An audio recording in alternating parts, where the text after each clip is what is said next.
নমস্কার। ভোটার তালিকার খসড়া লিস্ট বা ড্রাফট লিস্ট ইতিমধ্যেই প্রকাশিত হয়ে গেছে। আপনি যদি না এখনও পর্যন্ত দেখে থাকেন, আপনি ওয়েবসাইটে কিন্তু দেখে নিতে পারেন বা পিডিএফ কপি ডাউনলোড করে নিতে পারবেন। এছাড়া আপনি বিএলওর কাছেও গিয়ে দেখতে পারেন যে ভোটার তালিকার যে খসড়া লিস্ট এবং ড্রাফট লিস্ট। মূল বিষয় হলো যে এই ভোটার লিস্টের যে খসড়া তালিকা প্রকাশিত হয়েছে এবং আপনাকে হয়তো নোটিশ করা হয়েছে এবং কাদেরকে নোটিশ করা হয়েছে এবং অনেক আমার দর্শক বন্ধুরা রয়েছেন যে তাদেরকে নোটিশ করা হয়েছে এবং এই নোটিশে আপনি কী ডকুমেন্ট নিয়ে যাবেন এবং সেই সঙ্গে বলে রাখা ভালো যে আপনাকে নোটিশটি কেন করা হয়েছে সেটাও আপনি এই ভিডিওতে জানতে পারবেন এবং প্রত্যেকের ক্ষেত্রে কিন্তু আলাদা আলাদা কারণ রয়েছে, একই কারণ কিন্তু সবার ক্ষেত্রে নয়। মূল বিষয় হচ্ছে কোন কোন ডকুমেন্ট আপনি হিয়ারিংয়ে নিয়ে যাবেন। তাই বিস্তারিত জানার জন্য ভিডিওটি প্রথম থেকে শেষ পর্যন্ত দেখবেন। চ্যানেলে নতুন হয়ে থাকলে চ্যানেলটিকে সাবস্ক্রাইব করে দেবেন পরবর্তী গুরুত্বপূর্ণ আপডেট পাওয়ার জন্য। প্রথমেই আপনি দেখতে পাবেন নোটিশ নম্বর। এখানে আপনি নোটিশ নম্বর দেখতে পাচ্ছেন। এই নোটিশ নম্বর সবার ক্ষেত্রে কিন্তু আলাদা হবে। আপনাকে যদি নোটিশ করা হয় নির্বাচন কমিশনের পক্ষ থেকে, আপনার নোটিশ নম্বর আলাদা হবে এবং অন্য কাউকে যদি নোটিশ করা হয় তার নোটিশ নম্বর আলাদা হবে। এখানে আপনি আপনার সমস্ত ডিটেলস দেখতে পাবেন। নির্বাচকের নামের জায়গায় আপনার নাম দেখতে পাবেন, আপনার এপিক কার্ড নম্বর বা বর্তমান যে ভোটার কার্ড নম্বর রয়েছে সেটা দেখতে পাবেন, আপনার বিধানসভা নম্বর দেখতে পাবেন, পার্ট নম্বর দেখতে পাবেন, ক্রমিক নম্বর দেখতে পাবেন এবং ঠিকানা দেখতে পাবেন। প্রথমেই দেখতে পাবেন একটি গুরুত্বপূর্ণ অপশন রয়েছে, আপনার বিধানসভা ক্ষেত্রে বিশেষ নিবিড় সংশোধন বা এসআইআরের কাজ চলছে। আপনার যথাযথভাবে স্বাক্ষরিত গণনা ফর্ম গৃহীত হয়েছে এবং নিম্নলিখিত বিষয়গুলি পর্যবেক্ষণ করা হয়েছে। আপনার ফর্ম গৃহীত হয়েছে, অর্থাৎ ফর্ম ফিল আপ করে আপনি জমা দিয়েছেন। আপনার ফর্মে কি সমস্যা রয়েছে, নিশ্চয়ই কোনো সমস্যা থাকলে তো আপনাকে নোটিশ করা হয় যে কি সমস্যা রয়েছে। প্রত্যেকের ক্ষেত্রে কিন্তু সমস্যা আলাদা আলাদা রয়েছে।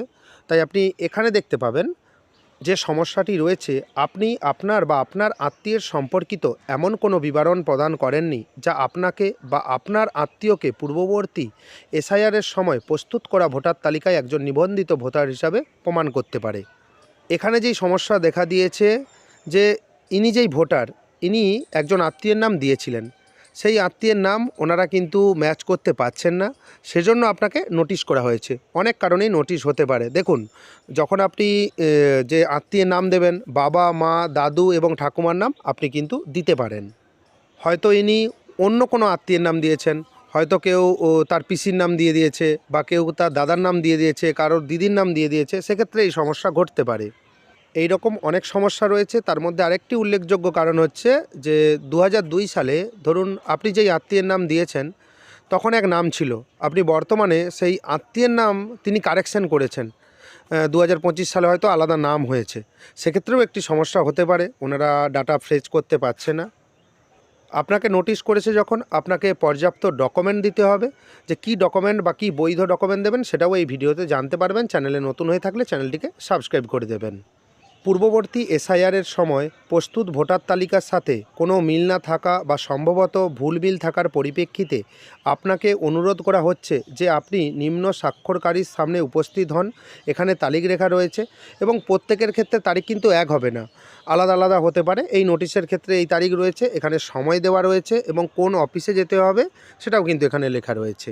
ভারতের নির্বাচন কমিশন দ্বারা নির্ধারিত আসল নথিপত্র সহ আপনি যা ডকুমেন্ট দেবেন সেটা কিন্তু অরিজিনাল আপনাকে নিয়ে যেতে হবে, যা এই নোটিশের সাথে সংযুক্ত এবং গণনা ফর্মের পিছনের তথ্যপত্রে উল্লেখ করা হয়েছে। আপনাকে যে এসআইআর ফর্ম দেওয়া হয়েছিল সেই ফর্মের ব্যাক সাইডে আপনি দেখতে পাবেন যে কী কী ডকুমেন্ট, বৈধ ডকুমেন্ট রয়েছে, যেই ডকুমেন্ট দিলে আপনার ভোটার যে লিস্টে, যে ফাইনাল ভোটার লিস্টে নাম চলে আসবে, সেই ডকুমেন্ট কিন্তু আপনাকে দিতে হবে এবং এই নোটিশেই সেই ডকুমেন্টস দেওয়া রয়েছে। আমি দেখিয়ে দেবো আপনাকে। চূড়ান্ত ভোটার তালিকায় আপনার নাম বজায় রাখার জন্য দয়া করে জেনে রাখুন যে আপনার জমা দেওয়া নথিপত্রগুলি তাদের সত্যতা যাচাইয়ের জন্য পাঠানো হবে। অর্থাৎ আপনি যে নথিপত্র জমা দেবেন বা ডকুমেন্ট জমা দেবেন সেটা কিন্তু সত্যতা যাচাইয়ের জন্যে পাঠানো হবে বা ডকুমেন্ট ভেরিফিকেশন করা হবে। অর্থাৎ আপনি কিন্তু ভুল বা অন্য কোনো ডুপ্লিকেট ডকুমেন্টস দেবেন না। ভুল বা ডুপ্লিকেট ডকুমেন্টস দিলে আপনার নামে আইনানুগ ব্যবস্থা নেবে নির্বাচন কমিশন। কোনো অসুবিধা হলে আরও সহায়তার জন্য আপনি নিজে আপনার বুথ স্তরের আধিকারিক বিএলওর কাছে যেতে পারেন। আপনার যিনি বিএলও রয়েছেন আপনার এলাকায় তার কাছে যেতে পারেন। কোনো রকম অসুবিধা হলে তিনি আপনাকে গাইড করে দেবেন ঠিকঠাক এবং এখানে বিএলওর নাম এবং মোবাইল নম্বর লেখা রয়েছে এবং আপনি কিন্তু ইসিআই নেট যে অ্যাপ রয়েছে সেখান থেকে আপনি কিন্তু বিএলওকে কল বুক করতে পারবেন, সেটাও কিন্তু অনলাইনে আপনি কাজ করতে পারবেন। সবথেকে ভালো হয় যদি আপনার কোনো অসুবিধে বলে মনে হয় কোন ডকুমেন্ট নিয়ে যাব বা নিয়ে যাব না, সেটা কিন্তু লেখা রয়েছে। আপনি কিন্তু বিএলওর কাছেও কিন্তু আপনি সাজেশন নিতে পারেন, সেজন্য ওনার নাম লেখা রয়েছে, ওনার মোবাইল নাম্বার লেখা রয়েছে। এখানে কিছু দ্রষ্টব্য লেখা রয়েছে।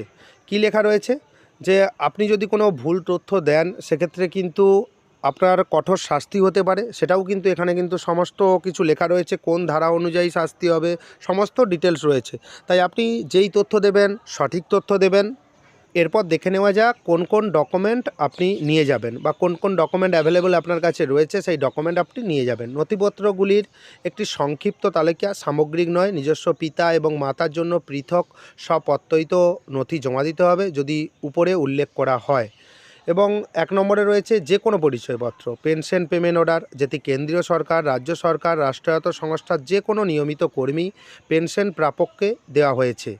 এই ডকুমেন্টগুলি যদি আপনার কাছে থাকে আপনি অরিজিনাল কপি জমা করতে পারবেন। যবে আপনার নোটিশে ডাক পড়বে আপনি কিন্তু সেই দিন এই ডকুমেন্ট জমা করতে পারবেন।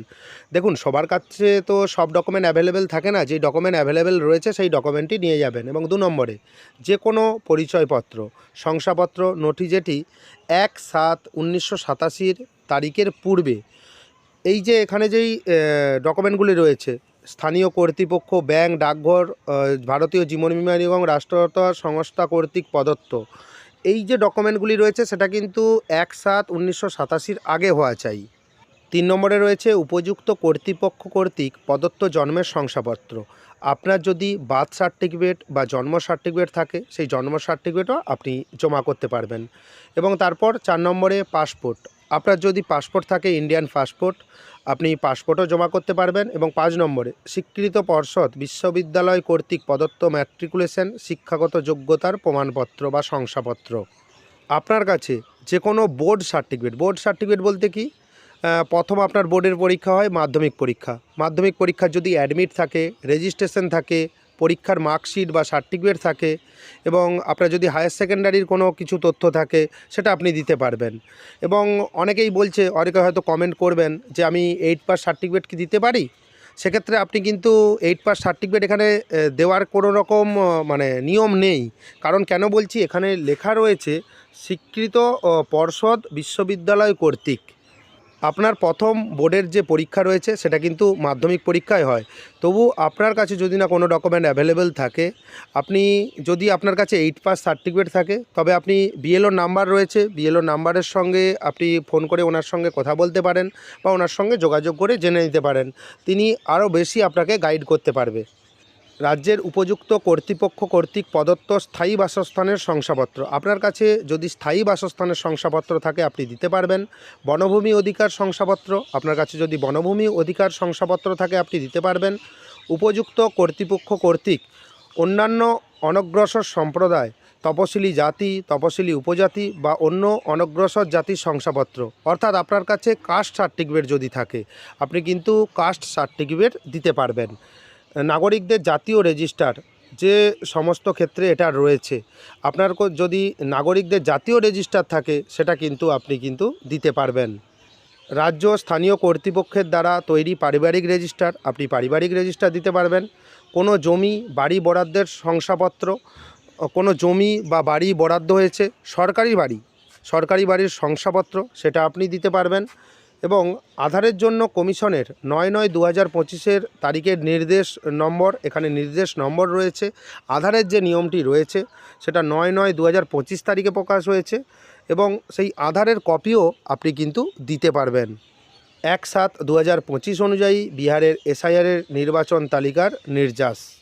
যাই হোক, আপনি এখানে ডকুমেন্ট দেখলেন।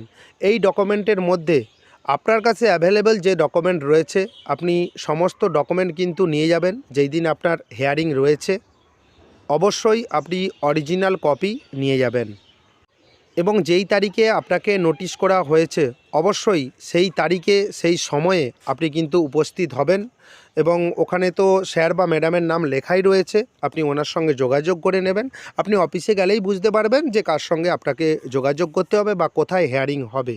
ভিডিওটি কেমন লাগলো জানাবেন। চ্যানেলে নতুন হয়ে থাকলে চ্যানেলটিকে সাবস্ক্রাইব করে দেবেন পরবর্তী গুরুত্বপূর্ণ আপডেট পাওয়ার জন্য। যদি ভিডিওটি ভালো লাগে ভিডিওটি লাইক করে দেবেন এবং বন্ধুদের মধ্যে বেশি বেশি করে শেয়ার করবেন। ভিডিওটি দেখার জন্য আপনাকে অসংখ্য ধন্যবাদ।